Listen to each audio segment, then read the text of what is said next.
जाळ झाला त्या झंपर वालनीचा. काय बाया कसला झंपर शिवून टाकलाय, 5,000ची साडी आणि झंपराचं नुसतं वाटळ करून ठेवलंय. अगं का बाळा बाळा करते, 2 दिवस झालं बघतोय तुला. कुठनं हुडकून काढली होती तसली झंपर वालीन, साडीचा ब्लाऊजचं नुसतं वाटळ केलं 5,000च्या. अगं आपल्याच वेळापूर मध्ये काजल लेडीज टेलर प्रसिद्ध आहे, त्या ठिकाणी टाकतो जम्पर. काजल लेडीज, हा ती बी लाडकी हा आणि वेळापूर मध्ये. हा. मला कसं माहित नाही. अगं तू कधी घराच्या बाहेर निघते का? चल मग तुला घेऊन जातो आता.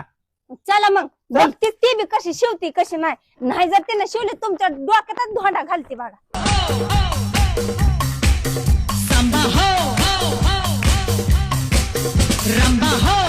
बाया बाया बाया 1760 टेलरनी बघितल्या पण एकीनं सुद्धा चांगला झंपर शिवला नाही.